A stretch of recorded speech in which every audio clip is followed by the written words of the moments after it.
The wind cut through Emma Torres like a knife. She wrapped her thin jacket tighter around her body, but it did no good. The jacket was too small and too old. It had holes in the pockets and a broken zipper. Emma had worn it for 2 winters now, and it barely kept her warm anymore. Snow fell heavily on the dark street. Emma's fingers were so cold they hurt. Her toes felt numb inside her worn sneakers. The sneakers had holes too. She could feel the wet snow seeping through the fabric, making her socks damp and frozen. Emma was 16 years old, but tonight she felt much older. She walked slowly down the street looking for somewhere warm. Anywhere warm. Her family's old car was parked 3 blocks away, and she didn't want to go back there yet. Her little brother Miguel was sleeping in the back seat. Her mother sat in the front, trying to stay awake. Her father had gone to his night shift job at the warehouse. They had been living in the car for 6 months now. 6 long, hard months. Emma remembered the day they lost their apartment. It was the day after her father's heart attack. The medical bills came fast and heavy. They couldn't pay rent anymore. The landlord gave them 2 weeks to leave. At first, Emma thought it would be temporary. Her father would get better. He would go back to work. They would find a new place. But nothing happened the way she hoped. Her father did get better slowly, but he couldn't do his old job anymore. The heavy lifting was too much for his heart. He found work at the warehouse, but it paid much less. It wasn't enough for rent and food and everything else. So they lived in the car. They moved every few days to different parking lots. Sometimes they stayed near the shelter, but the shelter was always full. Sometimes they parked behind the shopping mall. Sometimes near the park. Always moving. Always cold. Always tired. Emma stopped walking and looked up at the building in front of her. It was beautiful.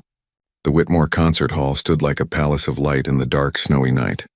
Warm yellow light glowed from the tall windows. Emma could see chandeliers hanging inside. She saw people moving around in nice clothes. Everyone looked warm and comfortable. She had walked past this building many times before. She always stopped to look at it. The concert hall reminded her of her old life, the life before everything fell apart, back when she took piano lessons every Tuesday afternoon, back when she had her own bed and her own room, back when she went to school every day and had friends and felt normal. Emma missed the piano most of all. She had started playing when she was 7 years old. Her teacher, Mrs. Chen, said she had a gift. Emma practiced every day after school. She loved the way the keys felt under her fingers. She loved the sound of the music filling the room. Playing piano made her feel complete. It made her feel like herself. But she hadn't played a real piano in months. She couldn't take lessons anymore. There was no money for that. She had to leave her school when they lost the apartment. Everything changed so fast. One day she was a normal teenager with a normal life. The next day she was homeless. The word still felt strange to Emma. Homeless. She never thought it would happen to her family. Homeless people were other people. People she saw on the street and felt sorry for. But now she was one of them. Now people looked at her the way she used to look at others. Emma's teeth chattered. She couldn't feel her fingers anymore. The snow was getting heavier. She needed to get inside somewhere. She thought about going to the all-night diner 3 blocks away, but she had no money for food. They wouldn't let her stay long without buying something. She looked at the concert hall again. Through the glass doors, she could see the security guard sitting at his desk. He was an older man with gray hair. He wore a dark blue uniform. Emma took a deep breath and walked toward the doors. Her hand shook as she pulled the door open. A blast of warm air hit her face. It felt wonderful. Emma stepped inside quickly and the door closed behind her. The lobby was even more beautiful than she imagined. The floor was made of shiny marble. A huge chandelier hung from the ceiling. Everything sparkled and gleamed. The security guard looked up from his desk. His name tag said Robert. He frowned when he saw Emma. She knew how she looked. Her jacket was dirty and torn. Her jeans had stains on them. Her hair was messy and wet from the snow. She looked exactly like what she was. "A homeless girl, can I help you?" Robert asked. His voice wasn't mean, but it wasn't friendly either. It was the voice of someone who had seen trouble before. Emma's heart pounded. She almost turned around and left. But the cold outside was too much. She needed to stay warm even if just for a little while. "I'm sorry to bother you," Emma said quietly. Her voice shook. "It's really cold outside. The snow is bad. Could I just sit in here for a little while? Just until the storm calms down? I won't cause any trouble. I promise. Robert studied her carefully. He saw the holes in her jacket. He saw her wet shoes. He saw the desperate look in her eyes. He had worked at the concert hall for 15 years. He had seen all kinds of people. Rich people in fancy clothes, famous musicians, important business people. But he had never seen someone like Emma walk through those doors. There's a shelter 2 miles from here, Robert said, but his voice was softer now. They might have space tonight. I know, Emma said. I tried there already. They're full. They're always full when it snows. This was true. Emma had been to the shelter many times. It was a good place, but there were too many people and not enough beds. On cold nights like this, people lined up hours before the doors opened. Emma's family never got there early enough. Robert sighed. He thought about his own daughter. She was about Emma's age. She was home right now, warm and safe in her bedroom. She was probably doing homework or watching videos on her phone. She had never spent a single night without a bed. She had never gone hungry. She had never been cold like this girl in front of him. All right, Robert said finally. You can sit in the lobby for a while. But just the lobby. Don't go into the concert hall itself. There are auditions tonight. Important people are here. Don't cause any problems. Relief flooded through Emma. Thank you, she said. Thank you so much. I won't cause problems. I promise. She walked to a bench near the wall and sat down. The bench was padded with soft red velvet. It was the most comfortable thing Emma had sat on in months. The warmth of the building wrapped around her like a blanket. She closed her eyes for a moment and just felt it. Just enjoyed being warm. Slowly, feeling came back to her fingers. The painful tingling made her wince, but she was grateful for it. It meant her fingers weren't frozen anymore.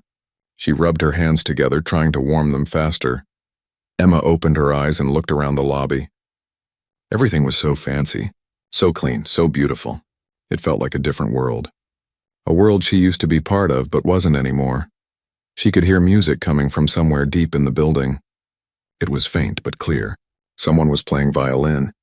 The sound was lovely, but it made Emma's heart ache. She missed making music. She missed it so much it hurt. Then Emma saw it. In the corner of the lobby, near a set of double doors, sat a grand piano. It was smaller than a full concert grand, but still beautiful. The wood was polished to a deep shine. The keys were bright white and black.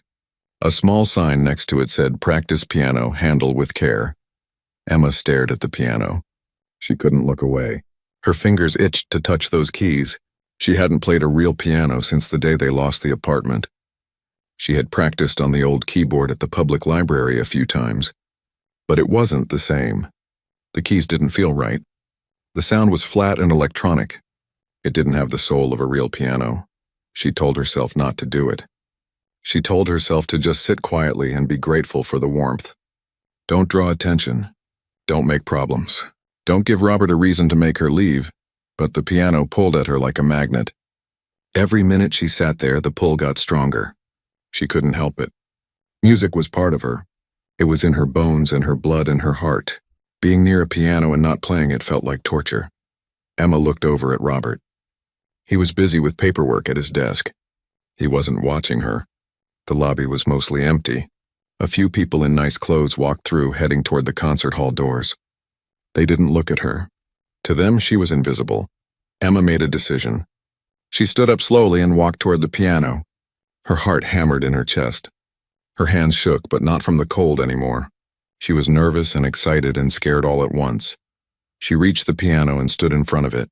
It was even more beautiful up close. She could see her reflection in the polished wood. She looked strange and out of place next to something so fine. Emma pulled out the bench and sat down carefully. The bench was the perfect height. She positioned her feet on the floor the way Mrs. Chen had taught her. Heels down, toes ready. She placed her hands over the keys but didn't touch them yet. What should she play? She knew so many pieces by heart. Mozart, Chopin, Beethoven, contemporary songs she had learned from videos online. During the long nights in the car when she couldn't sleep, she practiced the pieces in her mind. She moved her fingers on invisible keys. She heard the music in her head. It was the only way she could keep playing. Emma decided on a piece by Ludovico Einaudi. It was called Nuvole Bianche, White Clouds. The piece was beautiful and sad. It was about longing and hope and loss. It felt right for this moment, for this feeling in her chest. She took a deep breath and let her fingers fall gently on the keys. The first note rang out clear and pure. It echoed in the marble lobby. Emma closed her eyes and let the music take over. Her fingers remembered what to do. They moved across the keys like they had never stopped. The muscle memory was still there, buried deep but not forgotten. The melody flowed from her hands. Soft at first, then stronger. The music grew and swelled. Emma forgot where she was. She forgot about the cold outside. She forgot about the car and the shelter and the worry that never left her chest. There was only the music, only the piano, only this moment of perfect connection between her heart and her hands and the sound filling the air. The piece built to its emotional peak. Emma's hands moved faster, pressing harder. Her whole body moved with the music. She swayed slightly on the bench. Her face showed everything she felt. The pain of the last 6 months. The fear, the exhaustion, but also the hope. The stubborn, refusing to die hope that things would get better. She didn't know that people had stopped to listen. She didn't see the way the lobby staff paused their work. She didn't notice the audition candidates who came out of the concert hall to see who was playing.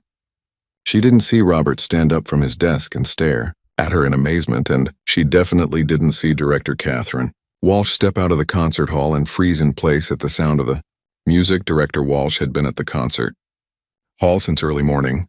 She had listened to 42 auditions for the youth orchestra program. Some were good. Some were acceptable. Most were technically competent but uninspiring. Young musicians who had been trained well but hadn't yet found their own voice. They played the notes perfectly but missed the heart of the music. She was tired and discouraged. Finding true talent was rare. Finding young people who had both skill and soul was even rarer. Most of the kids who auditioned came from wealthy families. They had the best teachers and the best instruments. They had parents who paid for everything and pushed them to succeed. But money couldn't buy passion. Money couldn't buy the kind of raw, honest emotion that made music truly beautiful. And then she heard it. A piano playing in the lobby. At first she was annoyed. Who was using the practice piano during auditions? It was distracting. But then she really listened to what she was hearing. She stopped being annoyed and started being amazed. The playing wasn't perfect. There were small mistakes. Some notes were rushed. Some dynamics were inconsistent. But none of that mattered. What mattered was the feeling, the emotion, the absolute honesty of the performance. Whoever was playing that piano was pouring their soul into it. Director Walsh walked quickly to the lobby. She had to see who was making this music.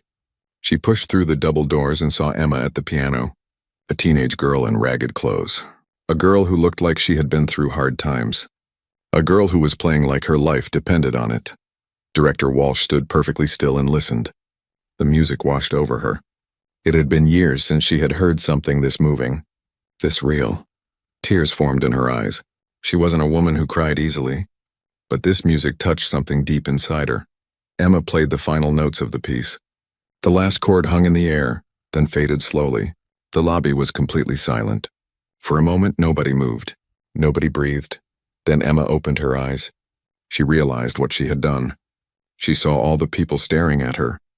Her face went red with embarrassment. What had she been thinking? She wasn't supposed to touch the piano. She was just supposed to sit quietly and stay warm. Emma stood up quickly. Too quickly. The bench scraped loudly on the marble floor. "I'm sorry," she said. Her voice was small and scared. "I'm sorry. I shouldn't have done that. I'll leave." She started to walk toward the door, toward the cold and the snow, but a voice stopped her. "Wait," Director Walsh said. She walked forward, her heels clicking on the marble. "Please wait. Don't leave." Emma stopped but didn't turn around. She was afraid. Afraid she was in trouble. Afraid she had made a terrible mistake. Afraid of so many things. Director Walsh came closer. She was a tall woman in her 50s with silver hair pulled back in a neat bun. She wore an elegant black dress and a string of pearls. Everything about her spoke of class and success and culture. She was exactly the kind of person Emma felt small around. "What's your name?" Director Walsh asked. Her voice was gentle but firm. Emma turned slowly. "Emma," she whispered. "Emma Torres." "Emma," Director Walsh repeated. That was beautiful. Truly beautiful. "Where do you study?" The question hit Emma like a punch. Where did she study? She didn't study anywhere. She lived in a car. She practiced on imaginary pianos in the dark. She hadn't had a real lesson in 6 months. "I don't," Emma said. "Not anymore." Director Walsh saw the pain in the girl's eyes. She saw the worn clothes and the wet shoes. She saw everything without being told. She had worked with young musicians her whole life. She understood struggle. She understood sacrifice, but she had never seen it quite like this. "Come with me," Director Walsh said. "Let's talk, please." Emma looked at the door. She looked at Director Walsh. She looked at Robert, who gave her a small, encouraging nod. She didn't know what was happening, but something told her this moment mattered. This moment could change everything. So instead of running away into the cold, Emma stayed. She followed Director Walsh through the double doors and into a world she thought she had lost forever. Director Walsh led Emma down a hallway lined with photographs. The pictures showed famous musicians and orchestras. Some were old black and white photos from decades ago. Others were newer and in color. Every face in those pictures looked confident and successful. Emma felt so out of place she wanted to disappear. They walked to a door at the end of the hallway. A gold nameplate read, "Catherine Walsh, Director." Director Walsh opened the door and gestured for Emma to go inside. The office was warm and comfortable. Bookshelves covered one wall, filled with music scores and books about composers. A large desk sat near the window. 2 soft chairs faced each other near a small table. "Please sit down," Director Walsh said, pointing to one of the chairs. Emma sat carefully on the edge of the chair. She was very aware of how dirty her clothes were. She hoped she wouldn't leave marks on the nice furniture. Her wet shoes were making small puddles on the carpet. She tried to tuck her feet under the chair where they wouldn't be seen. Director Walsh sat in the other chair. She didn't sit behind her big desk like a boss talking to an employee. She sat close to Emma like they were equals. Like they were just 2 people having a conversation. "Would you like some hot chocolate?" Director Walsh asked. "Or tea, coffee?" Emma's stomach growled. She hadn't eaten since noon, and it was now almost 8 o'clock at night. But she shook her head. "No, thank you," she said quietly. She didn't want to be any trouble. She didn't want to ask for anything. Director Walsh stood up anyway. She walked to a small table in the corner where a coffee maker sat. She poured hot water into 2 cups and added packets of hot chocolate mix. She brought both cups back and handed one to Emma. "Drink it," Director Walsh said firmly but kindly. "You look frozen." Emma took the cup. The warmth of it felt wonderful in her cold hands. She took a small sip. The hot chocolate was sweet and rich. It was the best thing she had tasted in weeks. She had to stop herself from gulping it down too fast. Director Walsh watched Emma drink. She saw how hungry the girl was. She saw how carefully Emma held the cup like it was something precious. In that moment, Director Walsh understood that Emma had been without comfort for a long time. "Tell me about yourself, Emma," Director Walsh said. "How long have you been playing piano?" Emma looked down at her cup. "Since I was 7, she said. My teacher was Mrs. Chen. She taught me for 8 years, but I had to stop lessons 6 months ago." "Why did you stop?" Director Walsh asked gently. Emma was quiet for a moment. She didn't want to tell this important, successful woman about her problems. She didn't want pity, but Director Walsh's eyes were kind. They didn't judge. They just waited. "My family lost our apartment," Emma said slowly. "My dad had a heart attack. The medical bills were too much. We couldn't pay rent anymore. Now we live in our car." The words came out flat and emotionless. Emma had said them so many times now they didn't even sound real anymore. They were just facts. Just the way things were. Director Walsh felt her heart squeeze. She had suspected something like this, but hearing it confirmed was still painful. This talented girl, this child with such a gift, was living in a car. It was wrong. It was unfair. It made Director Walsh angry at a world that could let such things happen. "And you haven't had any lessons since then?" Director Walsh asked. "No," Emma said. "No money for lessons. I had to leave my school too. I practice when I can. Sometimes the library has a keyboard I can use. Sometimes shopping malls have pianos. I practice in my mind a lot. At night when I can't sleep, I go through pieces in my head. I move my fingers on pretend keys. It helps me remember." Director Walsh was amazed. This girl had been without a real piano, without instruction, living in a car for 6 months. And she could still play like that? The performance Walsh had just witnessed wasn't just good. It was remarkable. It showed not only talent but incredible dedication. Emma had kept her skills sharp through sheer force of will. "The piece you played tonight," Director Walsh said. "I nowdy. How did you learn it?" "YouTube," Emma said. "Before we lost the apartment, I watched videos and learned it. I've played it so many times in my mind that I don't forget it. None of my pieces. I remember them all. Mozart, Chopin, Debussy. I remember everything Mrs. Chen taught me." I can't forget. Music is all I have now." Her voice cracked on the last words. Emma bit her lip hard. She would not cry. She refused to cry in front of this important woman. She had cried enough in the dark car at night. She had cried enough into her thin pillow while Miguel slept beside her. She wouldn't cry here. Director Walsh reached out and put her hand gently on Emma's arm. "Emma," she said softly, "what you just played out there was extraordinary. You have real talent. Not just skill, talent. Do you understand the difference?" Emma shook her head slightly. "Skill is something you can teach," Director Walsh explained. "Anyone with time and practice can learn to play notes correctly. They can learn technique and rhythm and dynamics. But talent is different. Talent is the ability to make people feel something when you play. It's the ability to pour emotion into music, to make it alive, to make it matter. That's what you have, Emma. I've been listening to auditions all day from students who have studied at the best schools with the best teachers. None of them played with the heart you just showed. None of them made me feel what you made me feel." Emma looked up at Director Walsh with wide eyes. She didn't know what to say. In the last 6 months, she had felt like nothing, like she didn't matter, like she was invisible. And now this famous director was telling her she had something special. "I run the youth orchestra program here at Whitmore," Director Walsh continued. "We train young musicians from all over the city. The best of them go on to study at conservatories. Some become professional musicians. It's a competitive program. We have auditions every year and we can only accept a few students." Emma's heart sank. She understood now. Director Walsh was being kind, but she was about to explain why Emma couldn't be part of the program. Because Emma was homeless. Because she couldn't afford it. Because she didn't fit in. Emma started to stand up. She wanted to leave before she heard the rejection. "Wait," Director Walsh said. "I'm not finished. Emma, I want to offer you a place in the program. A full scholarship. Everything paid for. Lessons, instruments, everything you need." Emma froze. She couldn't have heard that right. "What?" she whispered. "A full scholarship," Director Walsh repeated.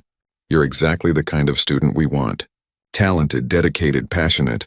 The circumstances of your housing situation don't matter to me. What matters is your ability and your drive. And you have both in abundance." Emma sat back down heavily. Her head spun. A scholarship? To study music again? It was everything she had dreamed about for 6 months.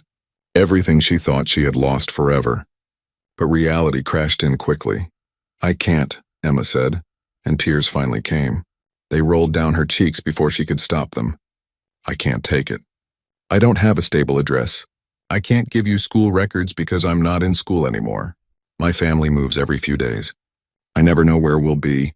How can I commit to a schedule when I don't even know where I'll sleep each night?" Director Walsh handed Emma a tissue from the box on the table. "Those are problems," she said calmly. "But problems have solutions. Tell me more about your situation. Your whole family lives in the car?"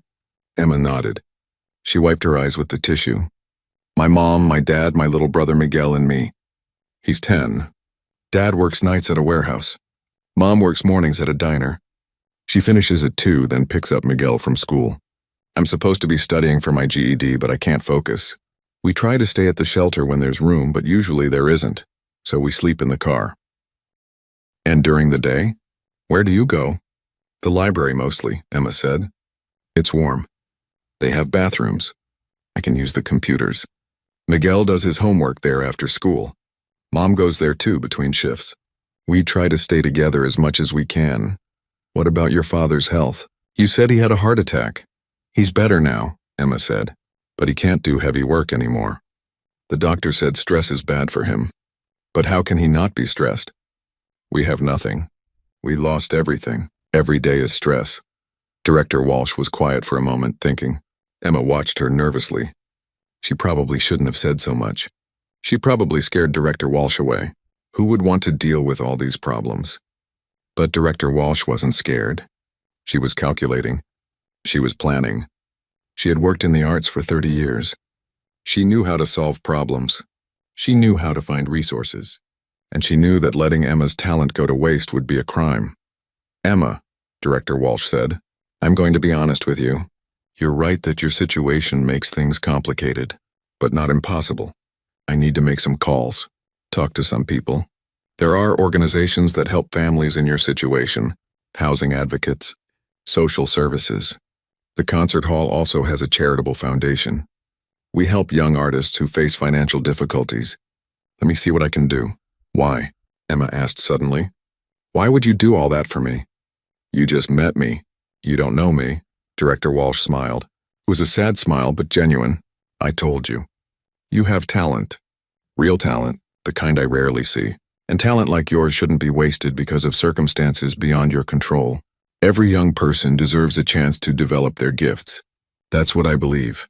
That's why I do this work." She paused, then added more softly, "And because I was you once." Emma looked up in surprise. "You were homeless."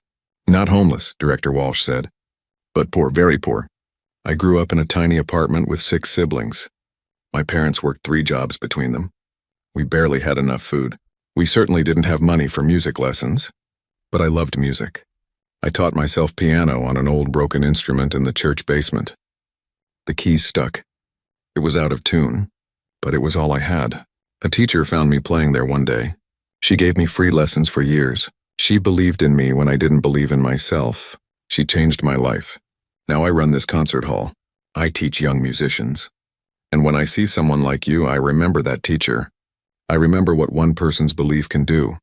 Emma stared at Director Walsh with new eyes. This elegant, successful woman had struggled too. She understood. She really understood. "I can't promise you anything tonight," Director Walsh said, "but I promise I will try. I'll make calls tomorrow. In the meantime, I want you to come back here. Come back on Wednesday at 4 o'clock. Can you do that?" Emma thought about it. Wednesday, 2 days from now. She could get to the concert hall by 4. The library was only a few blocks away. "Yes," she said. "I can be here." "Good," Director Walsh said. She stood up and walked to her desk. She pulled out a business card and wrote something on the back. She handed it to Emma. "This is my cell phone number. If anything happens, if you need anything, call me." "Okay." Emma took the card carefully. She looked at the phone number written in neat handwriting. A famous director was giving her a personal phone number. It felt unreal. "There's one more thing," Director Walsh said. She opened a drawer in her desk and pulled out a white envelope. She handed it to Emma.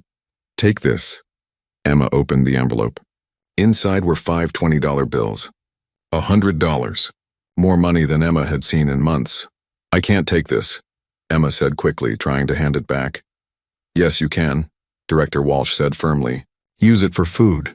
Use it for whatever your family needs. Consider it an advance on your scholarship. When you join the program, you'll get a small stipend for expenses. This is just the beginning."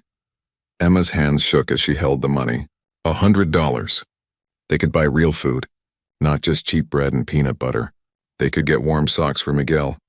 They could put gas in the car. They could maybe afford a motel room for one night and take hot showers. The possibilities made Emma dizzy. "Thank you," Emma whispered. "Thank you so much." "Don't thank me yet," Director Walsh said. "I haven't done anything but give you money and promises. Come back Wednesday. We'll talk more then. We'll figure this out together." Emma stood up. She felt like she was floating. Like none of this was really happening. Like she would wake up in the cold car and find it was all a dream. But the money in her hand was real.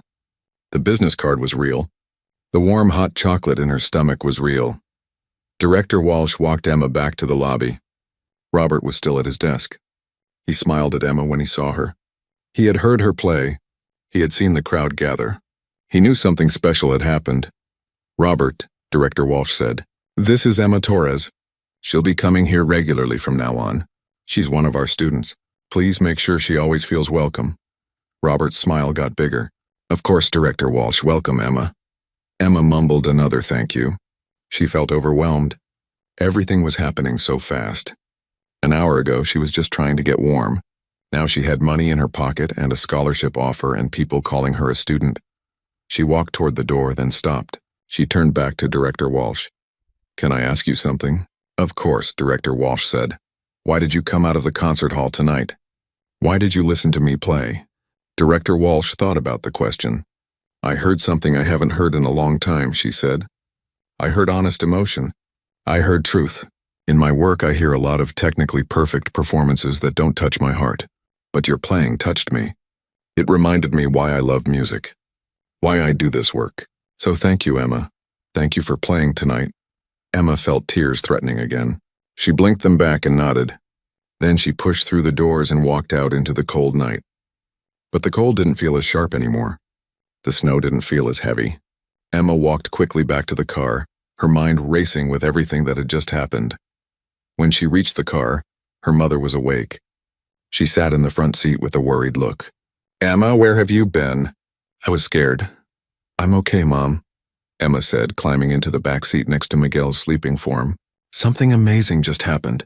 Something that might change everything. She pulled out the $100 and the business card. She told her mother everything. About the concert hall. About the piano. About Director Walsh, about the scholarship offer. About Wednesday's meeting. Her mother listened with wide eyes. When Emma finished, her mother started to cry. But they were good tears. Hope tears. My baby, she whispered. My talented baby. I knew your gift wouldn't be wasted. I knew it. They hugged each other in the cramped back seat. Miguel stirred but didn't wake. Emma felt something she hadn't felt in 6 months. She felt hope.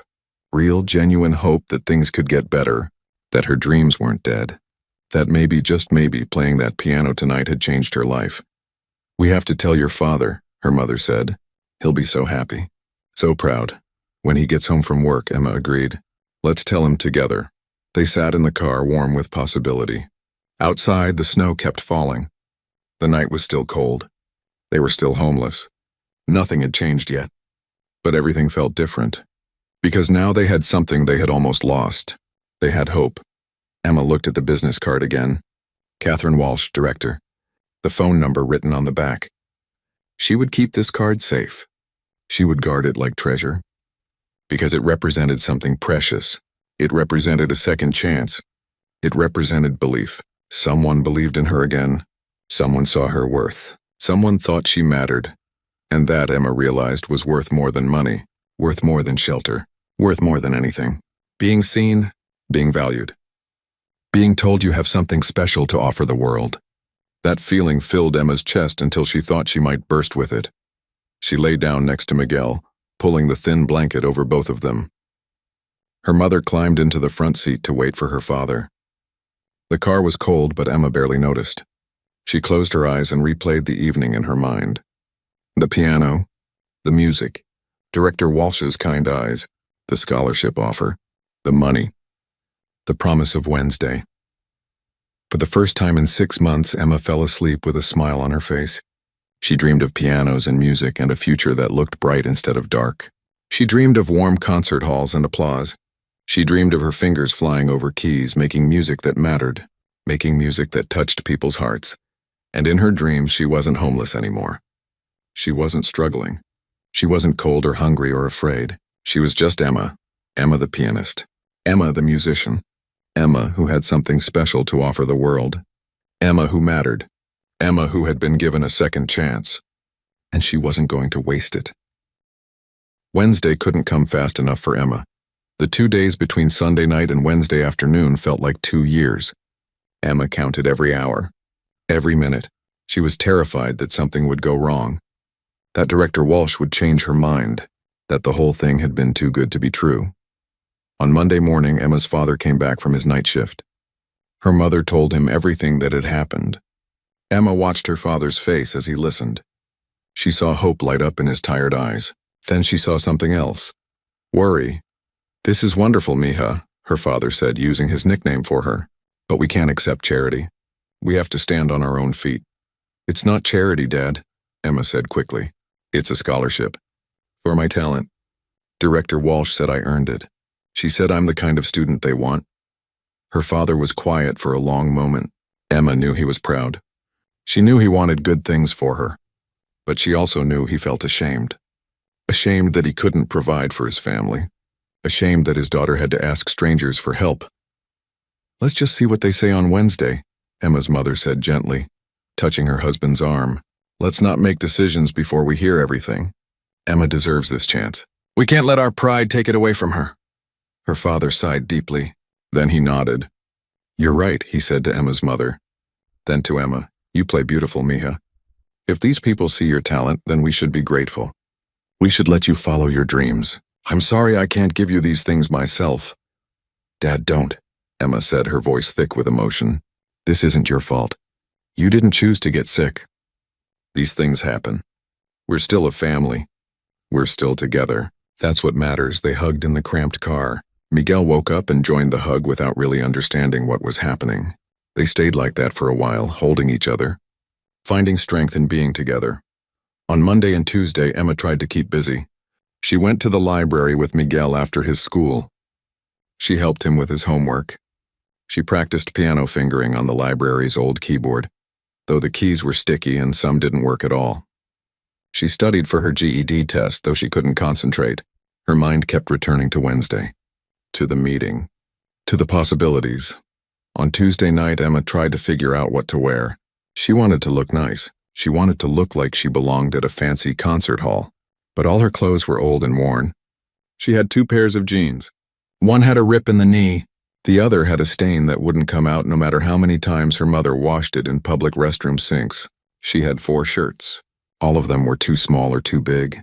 Nothing matched. Nothing looked right. Her mother saw Emma's frustration. Wear the blue shirt, she said. It's the nicest one. I'll wash it tonight and it'll be clean for tomorrow. Mom, my clothes are terrible, Emma said miserably. I look like a homeless kid. You are a homeless kid, her mother said gently. But that doesn't define you. Your talent defines you. Your heart defines you. Director Walsh already saw you at your worst on Sunday. She still offered you a scholarship. What you wear tomorrow won't change her mind. Emma knew her mother was right, but it still bothered her. She wanted to make a good impression. She wanted to show Director Walsh that she could be professional, that she could fit in with the other students. On Wednesday afternoon, Emma's mother dropped her off at the concert hall at 3:30. Emma wanted to be early. She wanted to be ready. She wore the blue shirt, her leaf-stained jeans, and her worn sneakers. Her mother had done her best to clean the sneakers, but they still looked old and shabby. Good luck, mija, her mother said. We'll pick you up at 6. Call if you need us sooner. Emma nodded and got out of the car. She watched it drive away, then turned to face the concert hall. It looked even more impressive in daylight. The building was tall and elegant, with huge columns at the entrance. Emma took a deep breath and walked inside. Robert was at his desk. He smiled when he saw her. Emma, good to see you again. Director Walsh is expecting you. Her office is still down that hallway, remember? I remember, Emma said. Thank you. She walked down the hallway past all the photographs of famous musicians. Her heart pounded with each step. What if Director Walsh had bad news? What if she couldn't help after all? What if this whole thing had been a mistake? Emma reached the office door and knocked softly. Come in, Director Walsh's voice called. Emma opened the door. Director Walsh sat at her desk, but she wasn't alone. Another woman sat in one of the chairs. She was younger, maybe in her 30s, with dark hair and glasses. She wore casual professional clothes and had a kind face. Emma, come in, Director Walsh said warmly. She stood up and gestured for Emma to sit in the other chair. I want you to meet someone. This is Maria Santos. She's a social worker with the Family Housing Initiative. Maria Santos smiled at Emma and extended her hand. It's nice to meet you, Emma. I've heard wonderful things about your musical talent. Emma shook her hand nervously. A social worker. That could be good or bad. Social workers could help families, but they could also take children away from their parents. Emma had heard stories about families getting separated, about kids going into foster care. Fear shot through her. Director Walsh saw the fear in Emma's eyes. She quickly said, Maria is here to help Emma, not to cause problems. I asked her to come because she knows about resources for families experiencing housing difficulties. She might be able to help your whole family, not just you. Is that okay? Emma relaxed slightly. Okay, she said softly. Emma, Maria said gently, Director Walsh told me about your situation. I want you to know that my job isn't to judge or to split up families. My job is to connect people with resources that can help them. Housing assistance, job programs, medical support, things like that. I work with a lot of families who are going through tough times. You're not alone. How many families? Emma asked. In this city? Hundreds, Maria said. More than you'd think. Housing is expensive. One big emergency like your father's medical crisis can push a family into homelessness. It's not about being lazy or making bad choices. It's about a system that doesn't have enough safety nets. Emma appreciated that Maria didn't talk down to her.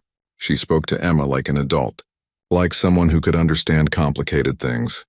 Tell me about your family, Maria said. Director Walsh gave me some basic information, but I'd like to hear it from you.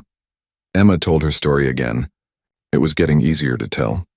She explained about her father's heart attack, about losing the apartment, about living in the car, about moving between parking lots and trying to stay at the shelter when there was space, about her mother's job at the diner and her father's job at the warehouse, about Miguel and how he was still in school but struggled because he was always tired.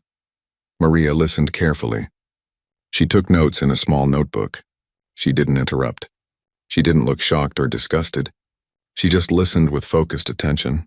When Emma finished, Maria said, "Thank you for sharing that. I know it's not easy to talk about. Here's what I can tell you. There are several programs that might be able to help your family. First, there's emergency housing assistance. It's not perfect and there's usually a waiting list, but I can get your family on that list today if you want." How long is the waiting list? Emma asked. It varies, Maria said honestly. Sometimes a few weeks, sometimes a few months. But the sooner we get you on the list, the sooner you might get help. There's also a program for families with children. It prioritizes families like yours where there are kids under 18. That might move you up the list faster. Emma felt a flicker of hope. What kind of housing? Usually apartments, Maria said. Small ones, 1 or 2 bedrooms. They're not fancy, but they're clean and safe. The rent is subsidized, which means the program pays part of it and your parents pay what they can afford, based on their income. An apartment. A real apartment with walls and a door and heat. A place where Emma could sleep in a bed. Where Miguel could do homework at a table. Where her parents could cook real meals. It sounded like heaven. There's more, Maria continued. Your father's medical situation might qualify him for disability assistance. Not full disability because he can still work, but partial assistance. That would give your family a little more income each month. There are also food assistance programs, medical clinics that work on a sliding scale fee, programs to help your mother find better employment if she wants. Can we really get all these things? Emma asked. It seemed too good to be true. Maybe not all at once, Maria said. These programs take time. There's paperwork. There are requirements to meet. But yes, your family definitely qualifies for help. The question is just how fast we can get things moving. Director Walsh had been quiet, letting Maria explain. Now she spoke up. This is where the Concert Hall's foundation comes in. Our charitable foundation helps young artists pursue their dreams despite financial obstacles. We can provide immediate assistance while Maria works on getting your family into longer-term programs. What kind of assistance? Emma asked. We can help with temporary housing, Director Walsh said. There's a motel 6 blocks from here. It's clean and safe. The foundation can pay for your family to stay there for 1 month while we figure out more permanent solutions. Emma's mother rolled down the window. Emma, what's wrong? It's not even 5 o'clock yet. Nothing's wrong, Emma said breathlessly. Everything's right. Director Walsh wants to meet you. And there's a social worker here, Maria. She's really nice. They want to help us, all of us. You have to come inside, please. Her mother looked uncertain. She touched her hair self-consciously. I'm not dressed for meeting important people. I'm wearing my work uniform from the diner. Mom, it doesn't matter, Emma said. Please, this is important. They want to help our whole family. They can help us get an apartment, and they're offering to pay for a motel room for a month. Starting now, tonight, we can get out of the car tonight. Her mother's eyes widened. What? Emma, what are you talking about? Just come inside, Emma pleaded. I'll explain everything, but we have to go now. They're waiting. Her mother looked back at Miguel. Come on, mijo. We're going inside. Miguel looked up from his game. Why? Because your sister did something amazing, his mother said. And now people want to help us. They got out of the car. Emma's mother straightened her diner uniform. It had stains on it from working the morning shift. Her name tag said Rosa. She looked tired and worried, but she followed Emma toward the concert hall. Robert buzzed them through without question. Emma led her family down the hallway to Director Walsh's office. She knocked on the door again. Come in, Director Walsh called. Emma opened the door. Her mother and Miguel followed her inside. Miguel's eyes went wide when he saw the fancy office. He had never been in a place like this before. Director Walsh and Maria stood up. "You must be Emma's mother," Director Walsh said warmly. "I'm Catherine Walsh. Please come in. Sit down." Rosa Torres looked around nervously. She held Miguel's hand tight. "I'm Rosa. This is my son Miguel. Emma told me you wanted to see us?" "Yes," Director Walsh said. "Please don't be nervous. We have some good news to share with you. This is Maria Santos. She's a social worker who helps families access housing programs." They all sat down. Miguel squeezed onto the chair with his mother.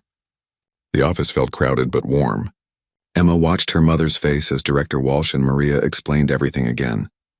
She saw her mother's expression change from worry to confusion to disbelief to hope.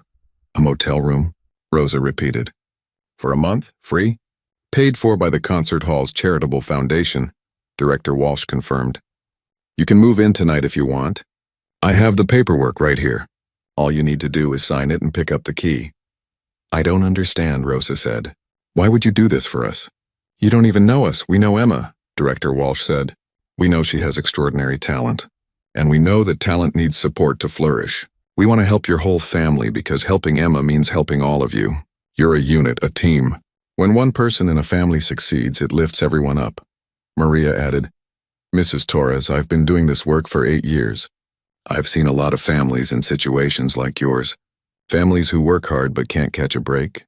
Your husband works nights. You work mornings. You're doing everything right. You just need some support to get stable again. That's what we're offering. Support, not charity, support." Rosa's eyes filled with tears. "I don't know what to say." "Say yes," Emma said quietly. "Please, Mom, say yes." Rosa looked at her daughter. She saw the hope in Emma's eyes, the desperate hope that things could finally get better. She thought about sleeping in a real bed tonight, about Miguel having a desk to do homework, about taking a hot shower for the first time in weeks, about having a door she could lock, about feeling safe. "Yes," Rosa whispered. "Yes, please." "Thank you. Thank you so much," Director Walsh smiled. "Wonderful. Let me get the paperwork." For the next hour, they discussed details. Maria asked Rosa many questions about the family's situation. She wrote down information about Rosa's job, her husband's job, their income, their expenses. She explained the housing assistance program and what documents Rosa would need to provide. She gave Rosa her phone number and email address. She promised to start working on applications immediately. Director Walsh explained the motel arrangement. The foundation had already paid for 4 weeks. The motel was basic but clean. It had a small kitchenette where Rosa could cook simple meals. There was a bus stop right outside that would take Rosa to work and Miguel to school. The concert hall was walking distance for Emma. "Speaking of Emma," Director Walsh said, "we should talk about the scholarship now." She pulled out another folder and opened it. Inside were papers about the youth orchestra program, the schedule, the curriculum, the requirements. "The program runs 4 days a week," Director Walsh explained. "Monday through Thursday, 4 to 7 in the evening. Friday, Saturday, and Sunday are free. Students study music theory, composition, ear training, and of course, their individual instruments. We also rehearse as a full orchestra twice a week." "Does that schedule work for you, Emma?" Emma nodded eagerly. "Yes, absolutely yes." "Good, now the scholarship covers everything. Lessons, materials, instrument rental if needed, even a small monthly stipend for transportation and other expenses. We also provide snacks during the breaks because we know students are hungry after school." Miguel perked up at the mention of snacks. "What kind of snacks?" Everyone laughed. It broke the tension in the room. Miguel grinned, happy to be part of the conversation. "Good snacks," Director Walsh told him. "Pizza sometimes, sandwiches, fruit, cookies, healthy stuff and treats. Can I come watch Emma?" Miguel asked his mother.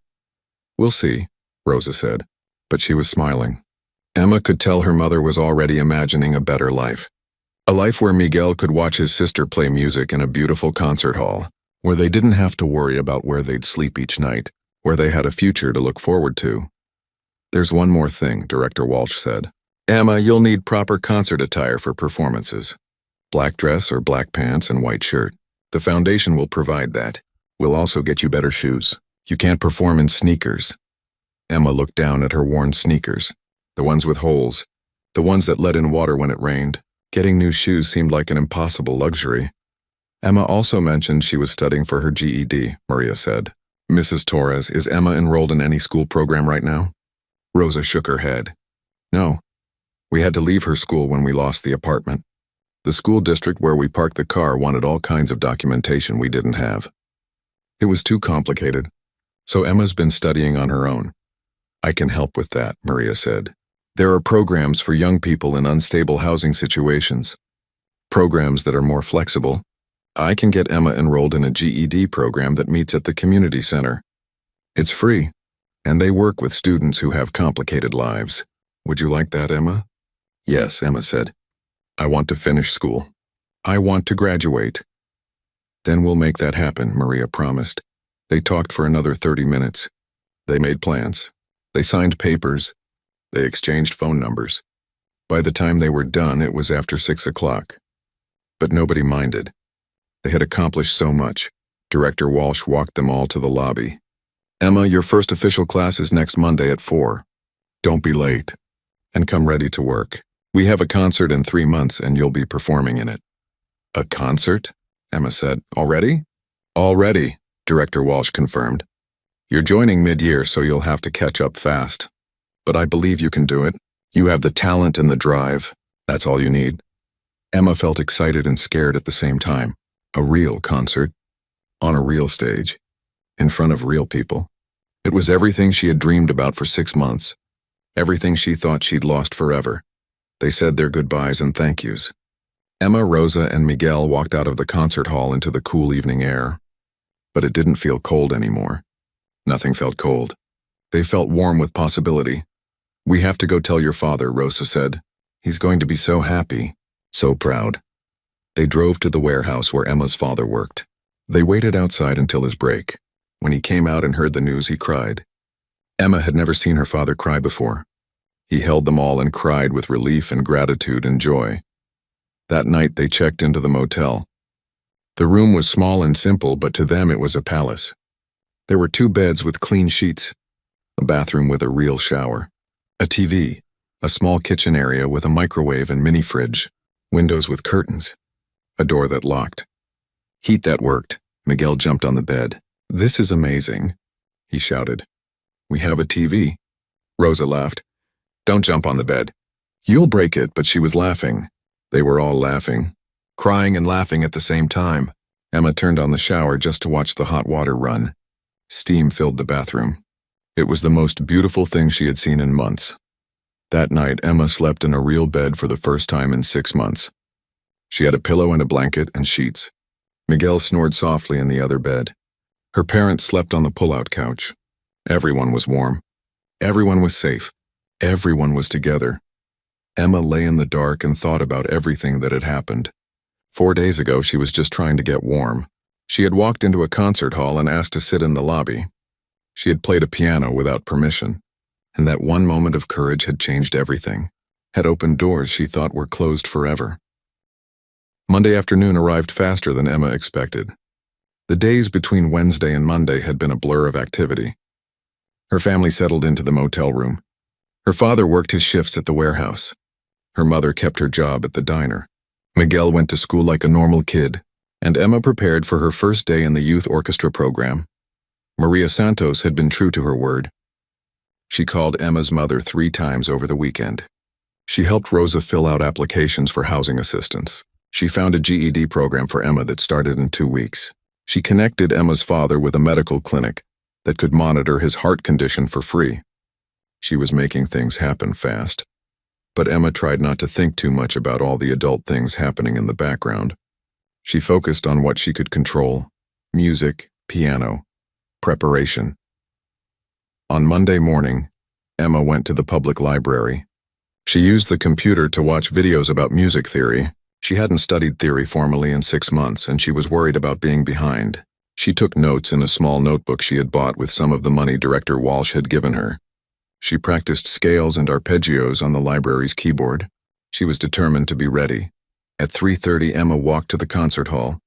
She arrived early again. She didn't want to be late on her first day. She wore her cleanest clothes. Her mother had washed everything in the motel's laundry room. Emma looked better than she had in months, though her clothes were still obviously old and worn. Robert waved at her when she entered. "Big day, Emma. Ready to officially become a student here?" "I think so," Emma said nervously. "I hope so. You'll do great," Robert assured her. "Director Walsh doesn't make mistakes about talent. If she believes in you, you should believe in you too." Emma smiled at him gratefully. Robert had become a friend. He always greeted her warmly. He always made her feel welcome. She would never forget that he was the first person to show her kindness at the concert hall. Director Walsh met Emma in the lobby at 10 minutes before 4. "Are you ready?" she asked. "Yes," Emma said. Then more honestly, "I'm really nervous." "That's normal," Director Walsh said. "Every student is nervous on their first day. But you have nothing to worry about. You belong here just as much as anyone else. Remember that."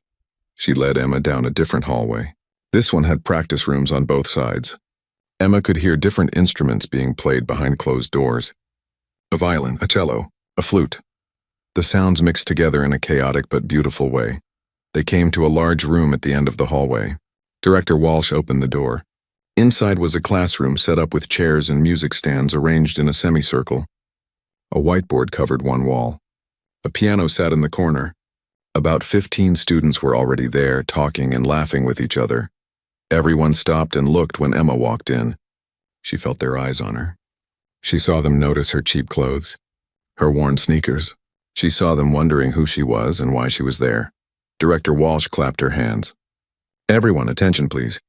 I want to introduce someone. This is Emma Torres. She's joining our program starting today. Emma is a pianist and she has extraordinary talent. I expect all of you to make her feel welcome." A few students smiled politely. Most just stared. Emma wanted to disappear. She hated being the center of attention. She hated feeling different. "Emma, why don't you sit over there?" Director Walsh pointed to an empty chair near the piano. "We'll get started in just a few minutes." Emma sat down quickly. She kept her eyes on her lap. She could hear students whispering to each other.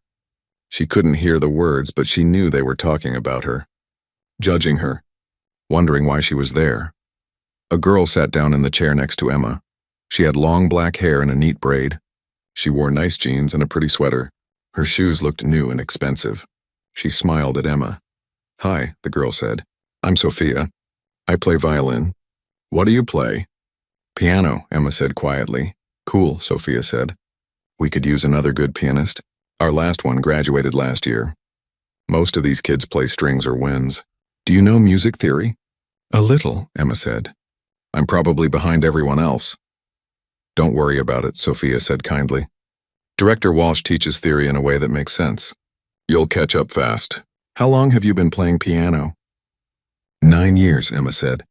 "Well, sort of. I haven't had real lessons for a while." She didn't explain why. She didn't want to tell this nice girl about living in a car, about being homeless, about losing everything, but Sophia just nodded. "I get it. Lessons are expensive. My parents sacrifice a lot to pay for mine. Do you go to school around here?" "I'm studying for my GED, Emma said. That was true enough. "Oh, cool," Sophia said. "My cousin did that." She said the test wasn't too hard. Emma relaxed slightly. Sophia wasn't judging her. She was just being friendly. Maybe not everyone here would be mean or stuck up. Director Walsh walked to the center of the room. Everyone got quiet immediately. She commanded respect without even trying. "Welcome back, everyone," Director Walsh said. "I hope you all had a good weekend. Let's start with some announcements. First, as you all know, we have our winter concert in 3 months. That means we need to finalize our program and start serious rehearsals. Second, we have our new pianist Emma joining us. Please make her feel part of the team. And third, I'm adding a new piece to our concert program. Something challenging. Something that will push you all to be better." Excited murmurs filled the room. The students loved challenges. They loved showing what they could do. "But first," Director Walsh continued, "let's do our usual Monday theory session. Everyone get out your notebooks. We're going to review chord progressions today."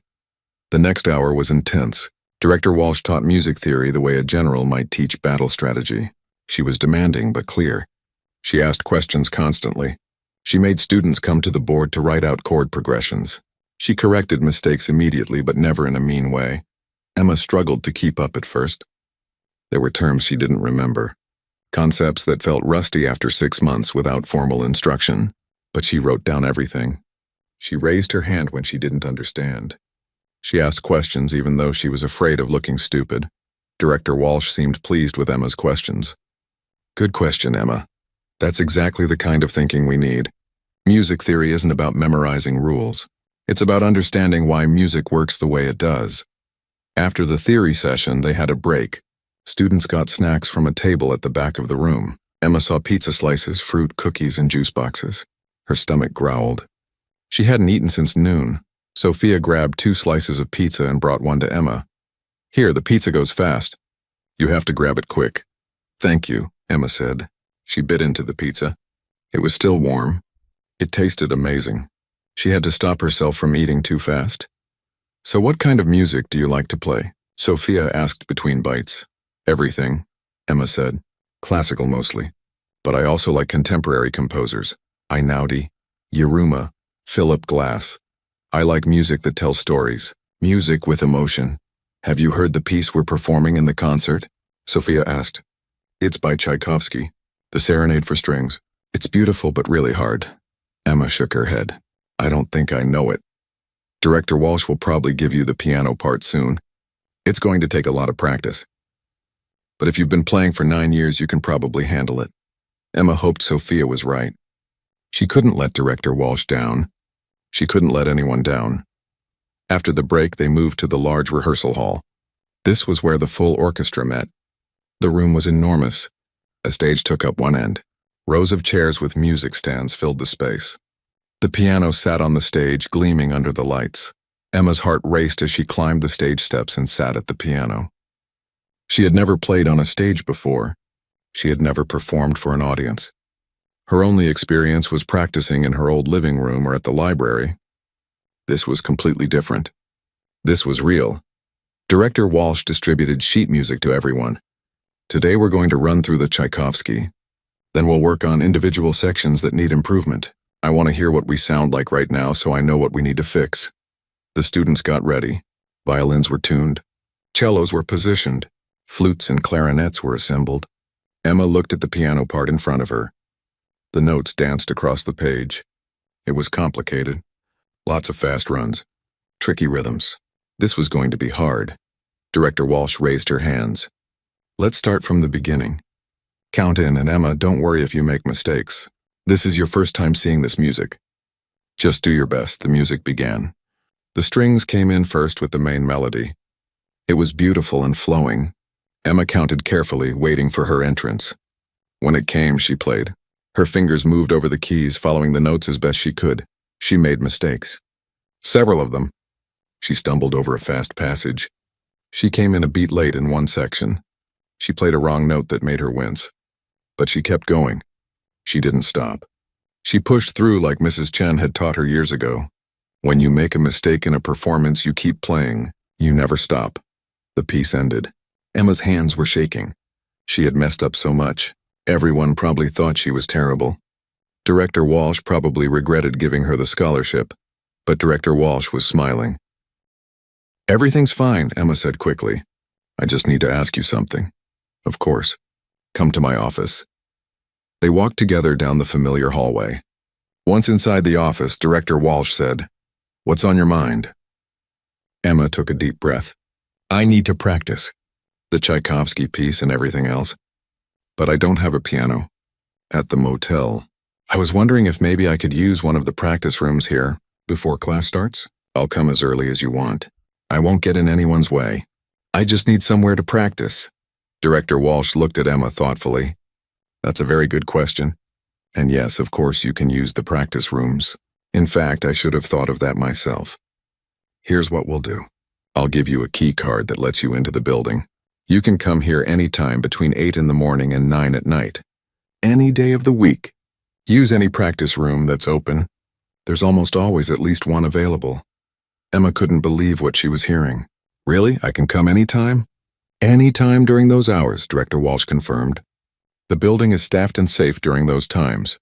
After 9, we have security concerns, so I can't allow students to be here alone. But during the day, you're welcome. Actually, I encourage it. The students who practice the most are the ones who improve the fastest. She pulled out a key card from her desk drawer and wrote Emma's name on it with a marker. "This is yours. Don't lose it. And Emma, I'm glad you asked. Asking for what you need isn't a weakness. It's a strength. Remember that." Emma took the key card like it was made of gold. "Thank you. Thank you so much. Don't thank me. Just use it. Practice hard. Make yourself better.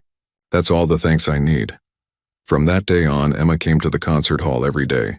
She arrived at 8:30 in the morning, right after her mother dropped Miguel off at school. She practiced in the practice rooms for hours. She worked on the Tchaikovsky piece until her fingers knew every note by memory. She practiced scales until they were smooth and even. She studied theory from books she borrowed from the concert hall's library. The other students started to notice her dedication. They saw her there early every morning. They saw her staying late after rehearsals. They heard her practicing through the thin walls of the practice rooms. Some admired her work ethic. Others thought she was showing off. But everyone acknowledged that Emma was serious. Sophia became Emma's friend. They practiced together sometimes.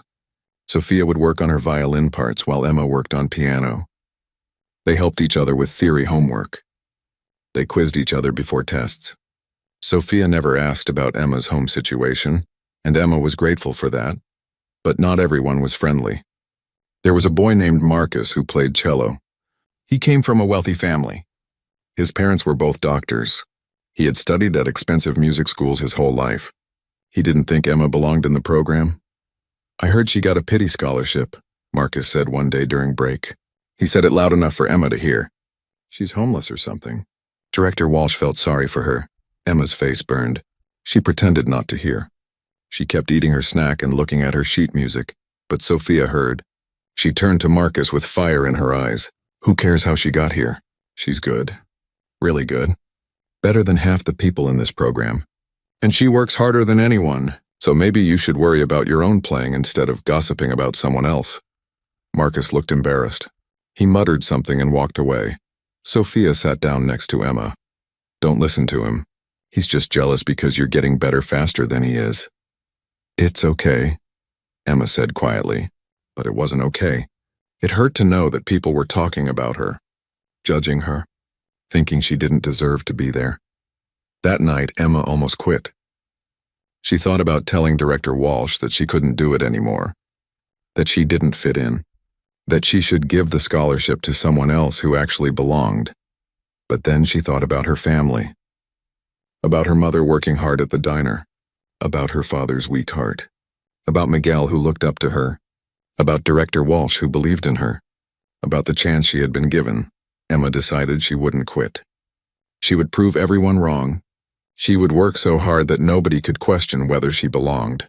She would be so good that her talent would speak for itself. So she practiced even more. She arrived earlier. She stayed later. She pushed herself until her fingers ached and her back hurt from sitting at the piano. She memorized not just her own parts, but everyone else's too. She learned every detail of every piece they were performing. Director Walsh noticed. "Emma, you're going to burn yourself out. You need to rest sometimes too." "I'm fine," Emma said. "I love practicing. It doesn't feel like work." "I understand," Director Walsh said.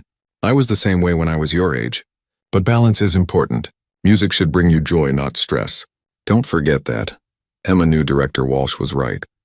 But she couldn't help herself. Practicing was the only time she felt completely in control. The only time she could forget about all her problems and just focus on something beautiful. Weeks passed. Emma improved dramatically. The Tchaikovsky piece that had seemed impossible on the first day became manageable.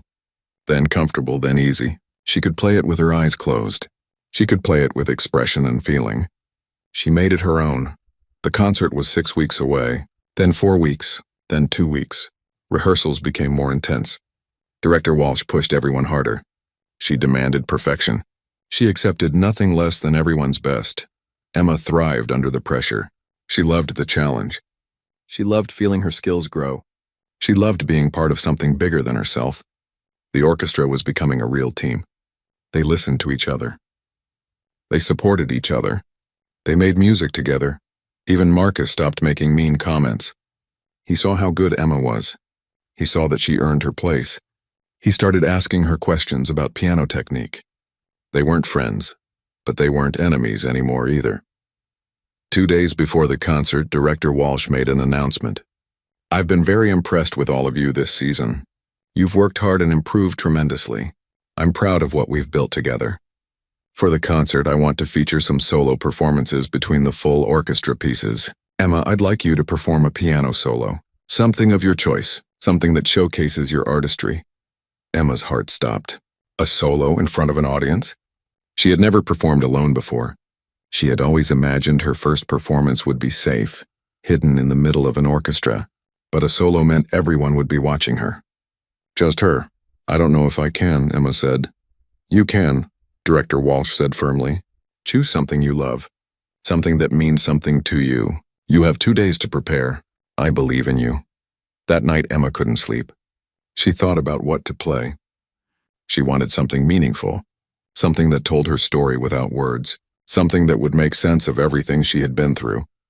And then she knew. She would play Nouvelle Bianche by Einaudi, the piece she had played that first night in the lobby, the piece that had changed her life, the piece that had brought Director Walsh out of her meeting to listen. It was perfect. Emma spent every free moment the next 2 days practicing. She played Nouvelle Bianche over and over until it was flawless, until every note carried the weight of her emotion, until the music told her whole story. The loss, the pain, the struggle, the hope, the triumph.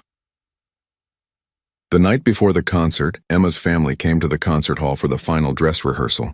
Director Walsh had invited them. She wanted them to see what Emma had been working on. Emma's father had never seen her play in a formal setting before. He had never seen her on a stage with a real piano and proper lighting. When Emma played her solo during the dress rehearsal, tears streamed down his face. His little girl, the one who used to practice on their old upright piano in their small apartment, was now performing like a professional. After the rehearsal, Emma's father hugged her tight. "You're going to be a star, Mija. You're going to do things I never dreamed of. I'm so proud of you," Miguel said. "That was so cool. You looked like you were in a movie." Her mother just smiled and kissed Emma's forehead. She didn't need words. Her pride showed in her eyes. That night in the motel room, Emma couldn't sleep. Tomorrow was the concert. Tomorrow she would perform in front of a real audience. Tomorrow she would prove to everyone, including herself, that she belonged, that she was worthy, that she was good enough. She lay in the dark and thought about everything that had led to this moment. The freezing night when she asked to sit in a warm lobby. The piano she couldn't resist playing. Director Walsh coming out to listen. The scholarship. The support. The practice. The hard work. All of it had brought her here. To this moment. To this chance, Emma made a promise to herself. Tomorrow night she would play like her life depended on it, because in a way it did. Tomorrow night she would show everyone what she was capable of.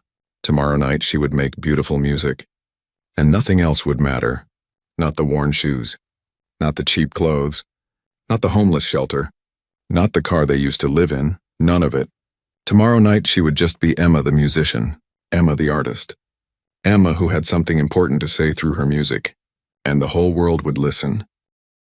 The day of the concert arrived with bright winter sunshine. Emma woke up early, her stomach tight with nerves. She had barely slept. Every time she closed her eyes, she saw the stage, the piano, the audience, the moment when she would have to play alone. Her mother was already awake, making coffee in the small motel kitchenette. "Big day, Mija. How are you feeling?" "Terrified," Emma admitted. "That's normal," her mother said. "But remember, you've practiced so hard. You're ready. You're more than ready." Emma's father came back from his night shift at 8. He looked tired but excited. "My daughter's concert day.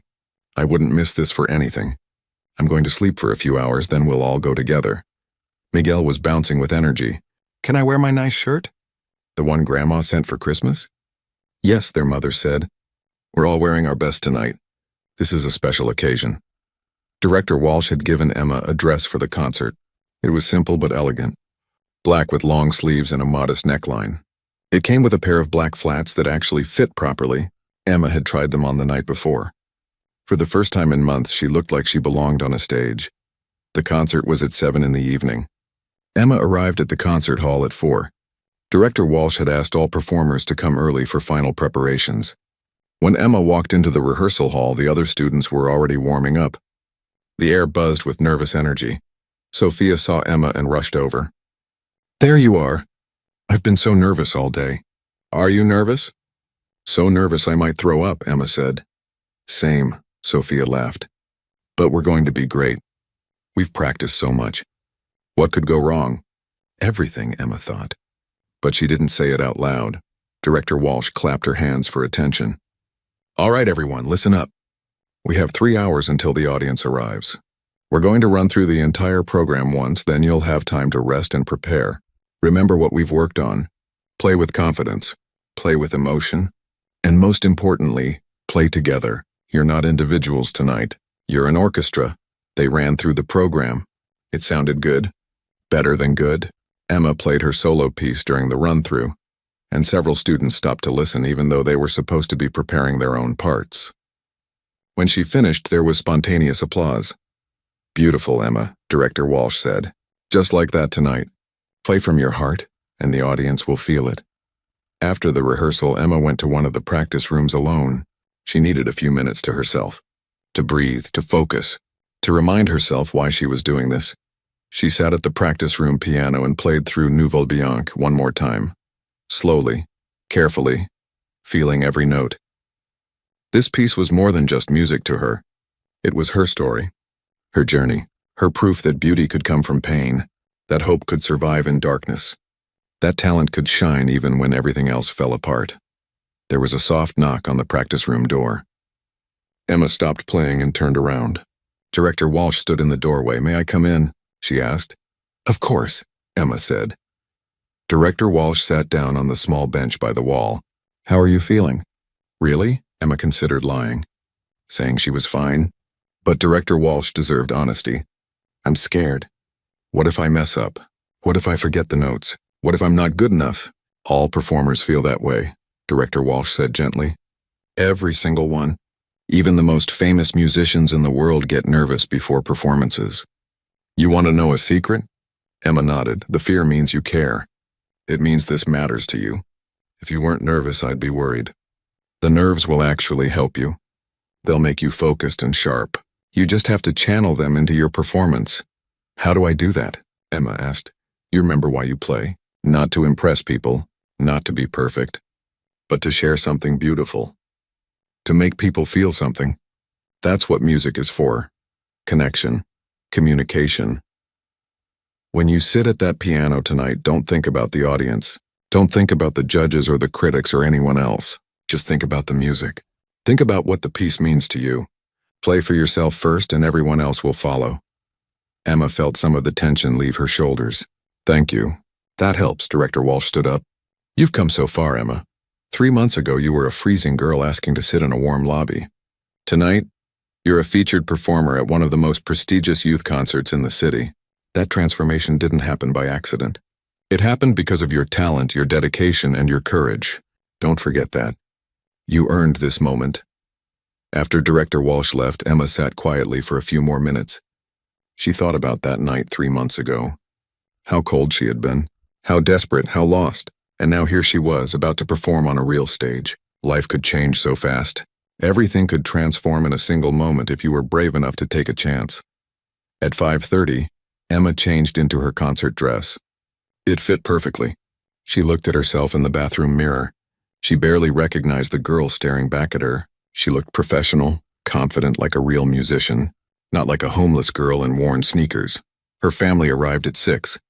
They had seats in the 3rd row, reserved especially for them by Director Walsh. Emma peeked out from backstage and saw them sitting there. Her father in his one good shirt. Her mother in a nice dress she had bought at a thrift store. Miguel squirming in his seat with excitement. Just seeing them made Emma feel braver. The concert hall filled up quickly. By 6:45, almost every seat was taken. Emma watched from the wings as people filed in. Families with children, elderly couples, young people, music lovers of all kinds. Her heart pounded faster with each new arrival. Director Walsh gathered all the performers backstage for a final word. "This is it. Everything we've worked for.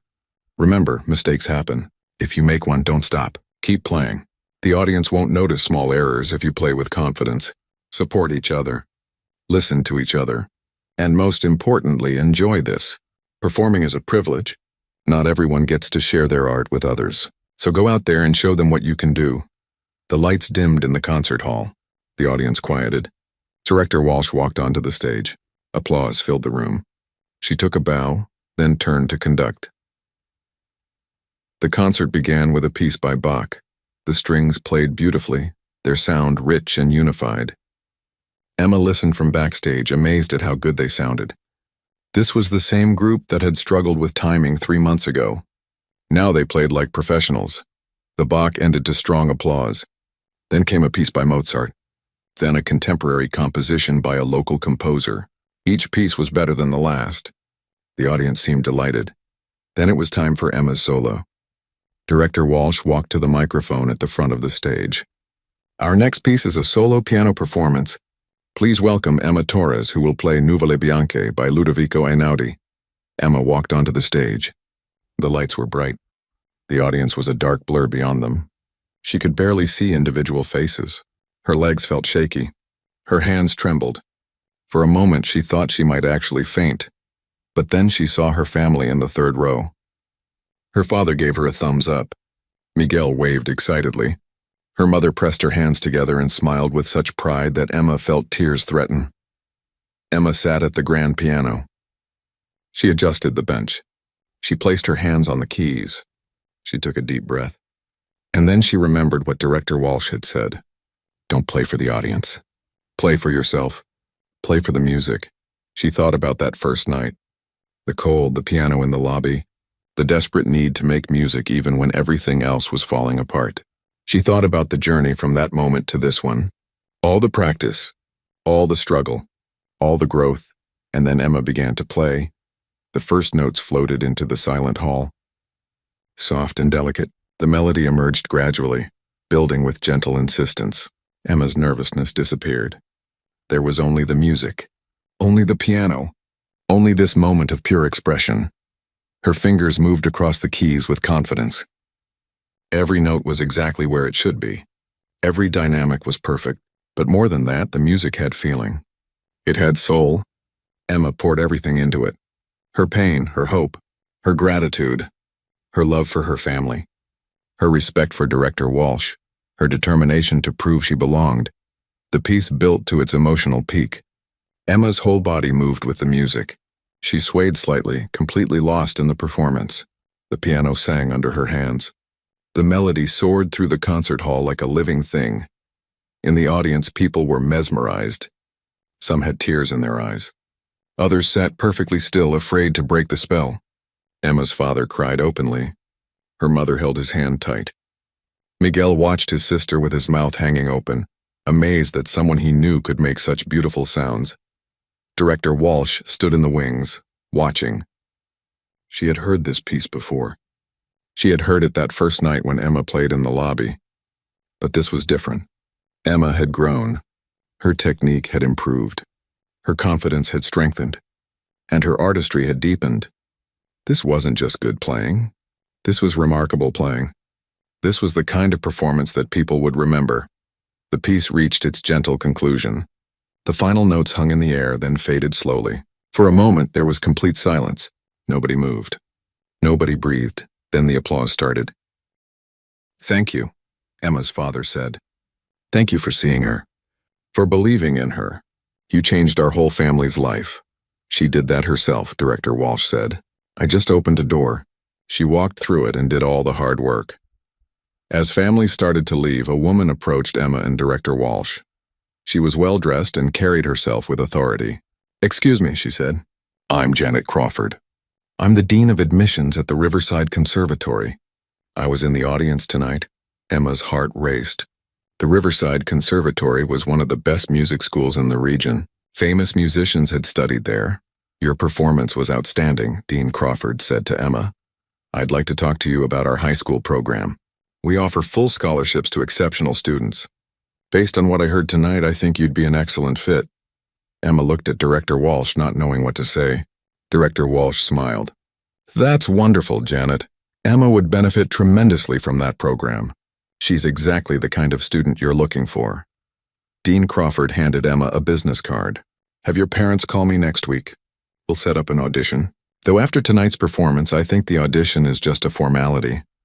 After she left, Emma stared at the business card in disbelief. A conservatory. A real conservatory wanted her.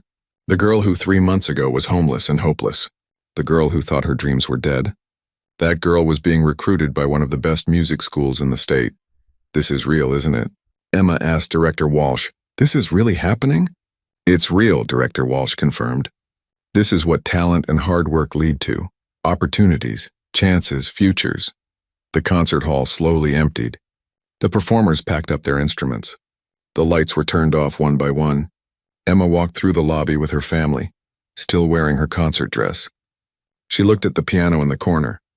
The piano she had played that first night. It seemed like a lifetime ago, but it had only been 3 months. "Can I play it one more time?" Emma asked her family. "Just for a minute?" "Of course," her mother said. Emma sat at the lobby piano. Her family gathered around. Robert came over from his desk to listen. A few remaining students stopped to hear. And Emma played Nuvole Bianche one more time. Not for an audience. Not for a grade. Not to prove anything. Just because she loved the music. Just because playing made her feel complete. When she finished, her father said, "That's my daughter. That's my Emma." They drove back to the motel that night in happy silence.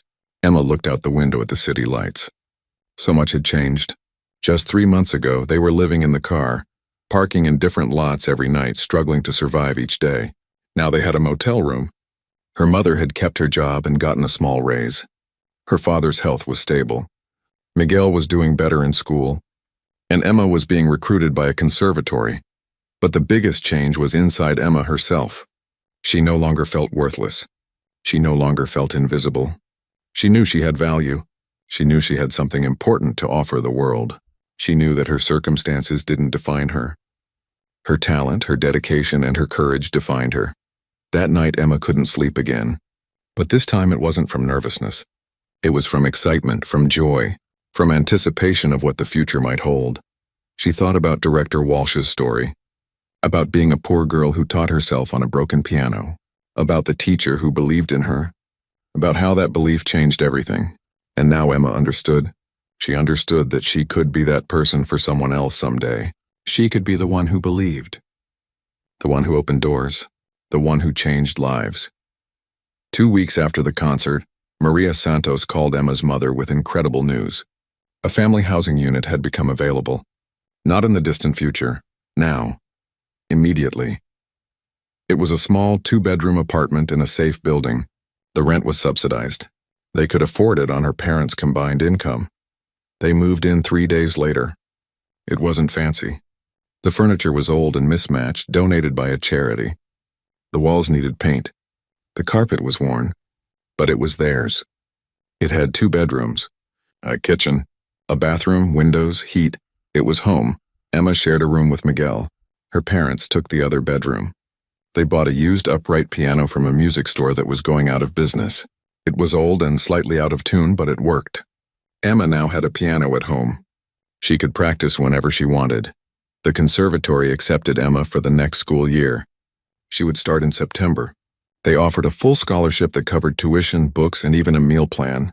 She would be a day student, living at home but studying with the best music teachers in the region. Emma continued with the youth orchestra through the spring. She performed in 2 more concerts. Both times she played solo pieces. Both times she received standing ovations. Word spread about the talented young pianist at Whitmore Concert Hall. More people came to the concerts specifically to hear her play. Emma also started her GED program. It was hard to balance music and studying, but she managed. She took the test in June and passed with high scores. She officially had her high school diploma. On the last day of the youth orchestra season, Director Walsh asked Emma to stay after rehearsal. They sat in Walsh's office just like they had that first night. "I want to talk to you about something," Director Walsh said. "The foundation that helped your family. I've been thinking about expanding it. Creating a specific program for young musicians who face housing insecurity or financial hardship. A program that offers not just scholarships but holistic support, housing assistance, family resources, mental health services. Everything a young artist needs to thrive." "That sounds amazing," Emma said. I'd like to call it the Emma Torres Second Chance Program, Director Walsh said. Would that be okay with you? Emma's eyes filled with tears. A program named after her? I don't know what to say. Say yes, Director Walsh smiled. Your story inspired this. You showed me that talent exists everywhere, not just in privileged families. There are probably dozens of kids like you in this city. Hundreds, maybe. Kids with gifts they can't develop because they don't have resources. I want to find them. I want to help them. And I want you to be part of that. Maybe you could talk to new students. Share your experience. Show them it's possible to overcome difficult circumstances. Yes, Emma said. Absolutely yes. I want to help. I want to be that person for someone else. They hugged. Teacher and student. Mentor and prodigio. Two people whose lives had intersected in the most unlikely way and changed each other forever. In September, Emma started at the conservatory. The other students came from wealthy families. They had studied music their whole lives at expensive schools. They had traveled to Europe for summer programs. They had connections and resources Emma couldn't imagine, but Emma held her own. She worked harder than anyone. She practiced longer. She pushed herself constantly, and her unique perspective, her emotional depth, her understanding of struggle, these things gave her music a quality that couldn't be taught. She played with feeling that moved people. She played with honesty that touched hearts. Her teachers at the conservatory saw her potential immediately. You're going to go far, one professor told her. You have something special. Technical skill can be learned. But what you have, that emotional authenticity, that's rare. That's precious. Emma thrived in the conservatory environment. She made friends. She learned new techniques. She was exposed to music she had never heard before. She grew as an artist and as a person, but she never forgot where she came from. Every month she went back to Whitmore Concert Hall. She talked to new students in the Emma Torres Second Chance program. She shared her story. She encouraged them to keep playing, keep practicing, keep believing in themselves even when things were hard. I was where you are, she told them. I know how hard it is. I know how much it hurts to feel like you don't belong. But you do belong. Your talent matters. Your voice matters. Don't let anyone tell you different. The program helped 12 students in its first year, 20 students in its second year. By the third year, it had expanded to 3 different concert halls across the city. Director Walsh's vision was becoming reality. Young musicians from difficult backgrounds were being found, supported, and given chances to develop their gifts. Years passed. Emma graduated from the conservatory at the top of her class. She received scholarship offers from several prestigious universities. She chose one that offered a full ride for both undergraduate and graduate studies in piano performance. She continued to visit home often. Her family was stable now. Her father's health was good. He had found better work with better pay. Her mother had gotten promoted at the diner and eventually became a manager. Miguel was thriving in school and thinking about college. They had moved to a bigger apartment. Nothing fancy, but comfortable. Emma's bedroom had become Miguel's. Her old upright piano stayed in the living room. Miguel had started learning to play. He wasn't as talented as Emma, but he enjoyed it. And Emma loved teaching him when she came home to visit.